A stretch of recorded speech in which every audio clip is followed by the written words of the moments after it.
মিষ্টি রোদের মিষ্টি সকালের অনেক অনেক শুভেচ্ছা রইল আমার সকল বন্ধুদেরকে।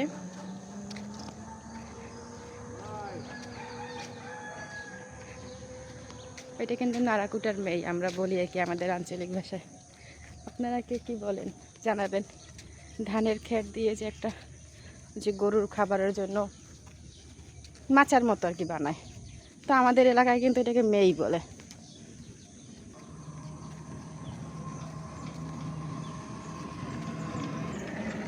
ওদিকে একটা পুকুর দেখলাম, পুকুরে এত সুন্দর ছোট ছোট মাছ অবশ্য দেখানো যাবে না, কারণ ওই যে সামনে দিয়ে অনেক জঙ্গল, যেতে একটু আমার ভয়ই করতেছে। এই বাড়ির সামনেটা কিন্তু মানুষ অনেক সুন্দর করে সাজিয়েছে, ছোট ছোট ফুলের গাছ লাগাইছে। আসলে বাড়ির সামনে একটু গাছপালা থাকলে ভালোই লাগে।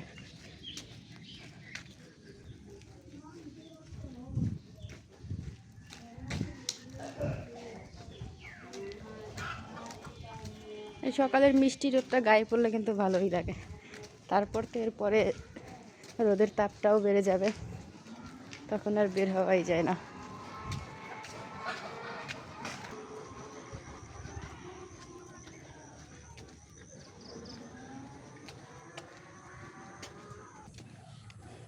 সে আর যাবে না, একটু দাঁড়িয়েছে রেস্ট নেওয়ার জন্য। অনেক দূরে আসছি হাঁটতে হাঁটতে।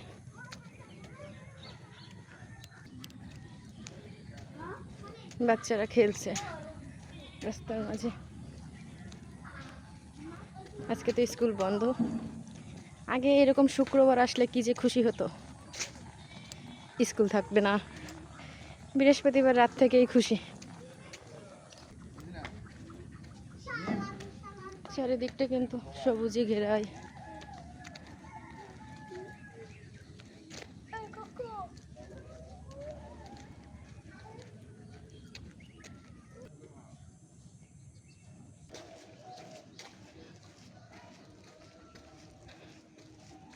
আজকে অনেক দূর আসছি। একটা কৃষ্ণ তুলসী গাছ পেলাম, তো কিছু বীজ নিয়ে নিলাম। আমার কাছে আছে আর কি সাদা তুলসীটা, তো বাসায় যে বীজগুলো ফলাবো চারা উঠবে।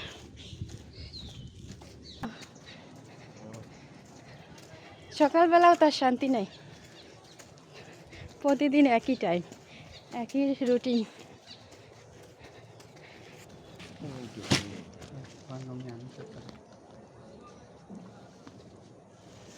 সকালবেলা শাক পেয়ে গেলাম টাটকা, তো লাল শাকটাই নেই। আপনি 2 আটি লাল শাক নিয়ে দিলাম। 30 ভেঙে দেন। পলি না দিলে হাঁটতে নিতে সমস্যা হবে, পলি করে দিয়ে দেন। মাত্র আর কি বাজারের উদ্দেশ্যে রওনা হচ্ছে। টাটকা শাকগুলো নিয়ে, আর সবজি আছে, লাউ আছে।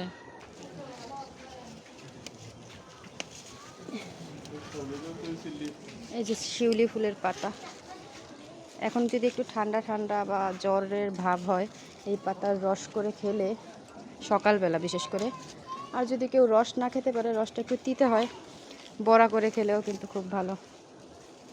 আমি আজকে মেয়েদেরকে বড়া করে দেব। এতটা নিচি আমার এতেই হয়ে যাবে। তো আজকের মতো এখানেই রাখছি, আবার কালকে দেখা হবে। সবাই ভালো থাকবেন, সুস্থ থাকবেন। ধন্যবাদ পাশে থাকার জন্য।